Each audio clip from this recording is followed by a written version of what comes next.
나왔습니다.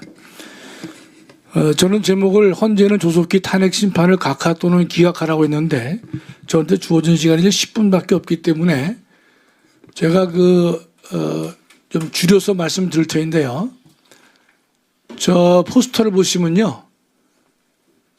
1월 13일, 금년 1월 13일 날 저희가 학술대회를 개최한 내용입니다. 계엄 선포가 내란인가 그런 제목을 가지고 했었죠. 저는 뭐 좌장을 했지만은 발제하는 최희수 교수가 발제를 했었는데 1월 13일 날 저 발제가 의미가 큰 것입니다. 왜냐하면 우리가 작년 12월 말쯤에는요, 대한민국이 거짓으로 휩쓸려 내려가는 상황이었었죠. 내란의 내자도 끊이지 말라. 그래, 저도 얘기를 했었지만 12월 말에 학술대회를 하기 위해서 관련 교수들한테 글을 부탁했습니다. 그래서 이루어진 것이 1월 13일 날 저 행사입니다. 장소를 보시면 롯데호텔로 되어 있는데 원래가 그 프레스에서 하도록 다 계약을 맺었지만 방송사나 언론사에서 반대를 해가지고 저기서 못하고 급하게 롯데호텔에서 급하게 열렸습니다. 매우 귀중한 행사가 아닐 수가 없죠. 전광훈 목사님께서 재정적 지원을 해 주셔서 가능했습니다. 또 바로 이틀 지나서는 헌법재판 국민저항권 가져오나 발제를 보시면 아시겠지만 이호선 교수가 발제를 했어요. 헌법재판을 똑바로 하지 못하면 국민들이 저항을 할 것이다 라는 이제 주제로 된 것이죠. 너무나 뜻깊은 발표였습니다. 그리고 나서 3월 3일 날 또 한 번 저희가 발표를 가졌는데 헌법재판소는 헌법 위에 군림해서는 안 된다. 저것을 하게 된 가장 중요한 계기는요. 지금 계엄 선포된 이후에 헌법학자 대회라고 하는 제가 볼 때는 상당히 떴다방 같은 학술대회가 만들어져 있어요. 대한민국 헌법학회가 존재함에도 불구하고 계엄 선포된 이후에 헌법학자 대회라고 해서 100명 모였다고 그랬는데 저는 이해가 안 되는 게 전국의 로스쿨 교수가 지금 200명이 안 되는데 어디서 100명을 모았는지 모르겠어요. 제가 볼 때는 자기가 가르치는 석박사 학생들을 다 동원하지 않았는가 생각하는데 저 파렴치한 저 짓들을 했기 때문에 3월 3일이면 아시다시피 변론 종결이 됐지요. 그래서 헌법재판소가 헌법 위에 군림하는 작태를 보였기 때문에 우리가 경고를 하기 위해서 저 학술대를 다시 열었고요. 저기서 발표된 논문을 대통령은 변호인단에 보냈습니다. 물론 변호인단이 부탁을 했어요. 저한테. 학술대회를 부탁한 것은 아닙니다. 우리는 독자적으로 했지만 끝난 다음에 변호인단에서 우리한테 저 자료를 달라. 그래서 PDF 파일로 드렸고 저 자료집을 11부를 헌법재판소에 송부했습니다. 헌재 재판관들이 다 읽었다고 저는 보고 있습니다. 저거는 뭔가면 제 자랑은 아니고요. 금년 2월 6일 날 펜앤마이크에다 제가 특별 기고를 했습니다. 비상계엄이 내란이라고요? 내란의 내자도 꺼내지 말라. 제목 그대로입니다. 전 단순한 칼럼이 아니라요. 8,000자 글을 제가 썼습니다. 저거는 분명히 헌재에 다 기고가 보내줬고요. 대통령 변호인단에서 특별히 부탁을 해서 제가 8,000자에 해당하는 제가 글을 쓴 것이고 저희 다 조사해 보시면 지금도 다 실려 있는 것입니다. 자랑하러 이 자리에 나온 건 결코 아니에요. 저희가 작년 12월 달에 대한민국이 아무런 다 침묵하고 있으면서 대통령의 계엄을 무조건 위헌이라고 떠드는 헌법 교수들도 TV에 자주 나온 것이고 또 내란이라고 떠드는 인간들이 많이 있단 말이죠. 그럴 때 저희는 12월 한 달 전국을 다니면서 물론 제가 얘기를 많이 했지만 내란의 내자도 끊이지 마라. 내란이 안 되는 이유는 이번 비상계엄은 국헌 문란의 목적이 없는 것이고 또 내란의 요건인 폭동이 없었기 때문에 내란은 절대로 성립할 수 없는 것이다. 두 번째, 대통령의 비상계엄을 갖다가 얘기할 때 다 위헌이라는 사람 얘기를 많이 합니다. 제가 제 친구인 장관을 지낸 친구인데 보수 우파예요.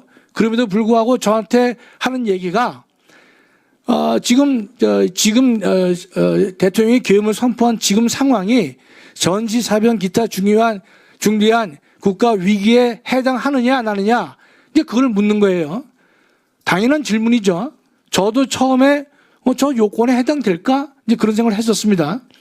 중요한 건 뭔가면 그런 판단에 대해서는 수많은 대한민국 국민들이 고개를 갸우뚱할 수 있어요. 지금이 그런 상황인지 아닌지 그것이 뭐 하이브리드 전쟁이다 아니다 다 떠나서 그러나 전시사변 기타 이에 중대한 비상사태인지 아닌지는 누가 판단하느냐? 헌법은 대통령에게 판단하도록 법적 권한을 주고 있는 것이에요. 그렇기 때문에 이건 대통령의 고위권한이라고 말씀드리는 것이고 그래서 통치행위란 말이 나오는 것이고 그래서 사법부는 헌법재판소는 상황 요건을 충족했는지 아닌지에 대해서는 판단을 자제하는 것이 옳은 것이다. 그것이 헌법 이론적으로 충분한 설명이 가능한 것이에요. 지금은요, 내란이란 말은 다 들어갔지 않습니까? 심지어 국회에서 내란을 떠들면서 대통령을 탄핵 소추 의결한 이후에 헌재 심판 청구서에는 내란죄를 뺐단 말이죠. 80%에 해당하는 내란을 빼면서도 뻔뻔스럽게 떠드는 인간들이 많이 있는데 저는 좀 참담함을 금할 수가 없는 것입니다. 조금 전에 우리 이명웅 변호사가 기각 의견을 말씀해 주셨기 때문에 저는 간단하게 각하 의견만 추가로 말씀드리겠습니다. 여러분 이미 헌재 판례가 나와 있는데 제가 읽어보겠습니다. 국회가 탄핵 심판을 청구한 뒤 별도의 의결 절차 없이 소추 사유를 추가하거나 기존의 소추 사유와 동일성이 인정되지 않는 정도의 소추 사유를 변경하는 것은 허용되지 아니한다. 많이 이제 알려져 있는 헌재 결정인 것이죠. 동일성이 인정되지 않는 경우라면 소추 사유의 변경은 허락될 수 없는 것이다.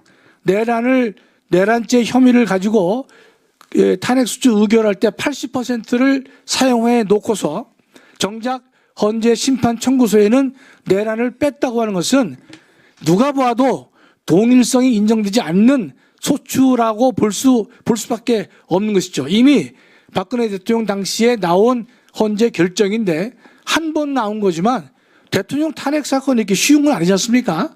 저것은 분명히 저 의견에 따라서 동일성을 유지하지 못했기 때문에 이것은 각하되 옳다라는 의견도 나올 것으로 저는 봅니다. 두 번째 각하 의견은요, 일사부재의 원칙인데 부결된 안건은 같은 회기 중에 다시 발의하거나 제출할 수 없다. 이건 많은 국민들이 알고 계시는 내용들이죠. 그런데 우리가 주목할 것은 대통령은 12월 7일 날 이 탄핵 소추가 부결됐습니다. 탄핵 소추가 부결됐다는 말은 탄핵은 다시 말해서 파면 결정인데 파면 결정을 해줄 것을 요구했는데 국회에서 부결됐다는 말은 파면 결정이 받아들이지 않은 것이다. 기각된 거나 마찬가지입니다. 우리가 파면 청구와 일반 의안은 개념을 달리해야 될 것이다. 의안의 경우에는 일사부재의가 맞지만 예컨대 파면의 문제는 단순한 의안의 문제가 아니라 파면 청구를 했는데 파면 청구를 받아들이지 않았단 말이죠. 그렇다면 파면 청구가 부결되었다면 회기를 달리한다고 해서 또 할 수 있는 것이 아니라 제가 썼지만 새로운 사유가 있지 않는 한 동일한 사유를 이유로 다시 파면 청구를 할 수가 없기 때문에 일사부재의 원칙에 명백히 위반되기 때문에 각하되 옳다. 저는 이런 생각을 하고 있는 것이고 헌재 재판관 중에서는 아마 이 일사부재의나 동일성 원칙에 어긋나기 때문에 각하되어야 옳다라는 견해도 나올 수 있다고 저는 생각합니다. 제가 준비한 것은 여기까지인데요. 하여튼 여러분 오늘 참석하신 분들 너무나 감사하고 더군다나 우리가 헌법재판소가 변론이 다 끝났는데 정말로 지금까지 지연시키고 있단 말이죠. 지연시킨다고 하는 것은 우리가 다른 고급 공무원의 경우에도 지연시키는 것도 국가적인 흠이 되는 거지만 현재 대통령은 직무가 정지된 상태거든요. 정지된 상태임에도 불구하고 그 상태를 그대로 만연히 가겠다. 도저히 이건 있을 수가 없는 것이죠. 초시계까지 등장하면서 1인당 90분에 제한하고 대통령에게 반대 신문권도 불허하면서 의기양양했던 인간들이 지금은 예컨대 합의가 되지 않는다는 이유로 그렇지 않습니까? 합의가 되지 않기 때문에, 즉 더군다나 인용이 되지 않을 것 같으니까 차일피일 미루고 있는 것인데, 정말로 헌법재판소가 이게 존재할 필요가 있겠는가? 제가 헌법 교수이기 때문에 헌재를 없애자 이런 말은 제가 감히 하기가 어렵습니다. 그러나 헌법재판소 재판관을 임명하는 방법을 분명히 헌법 개정 이 기회가 온다면 근본적으로 고쳐야 될 것이지만, 그것은 변론으로 하고 당장 이 지금 뭐 떠도는 소문은요, 4월 18일 이전이 아니라 4월 18일까지도 안 하고 나갈 수 있는 가능성이 있는 것이다. 민주당이 완전히 대한민국을 헌정 질서를 부정을 하고 있단 말이죠. 그런 경우에 언론들도 정신 차리지 못하고 부와 내동에서는 안 되는 것이에요. 그렇기 때문에 객관적인 시각으로 이 사태를 봐야 될 것이고, 4월 18일까지도 안 하고 그만둘 확률도 제가 볼 때는 이제는 있는 것이에요.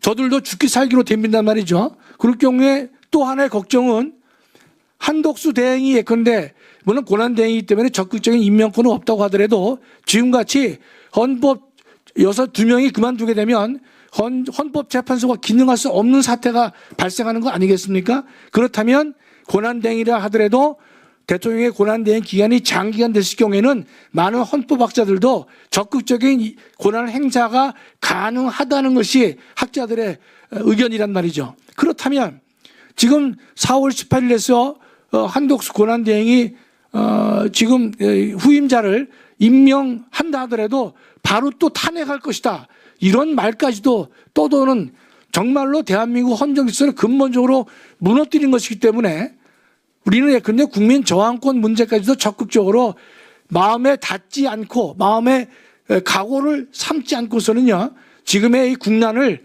쉽게 극복하기 어려운 상황까지 우리가 이르렀다고 보는 것입니다. 끝으로 다시 한번 오늘 귀한 토론을 마련해 주신 우리 나경원 의원께 다시 한번 감사드리고요. 또 적극적으로 요새 많은 힘을 보태주고 계시는 국민의힘 의원들께도 제가 다시 한번 감사드립니다. 감사합니다.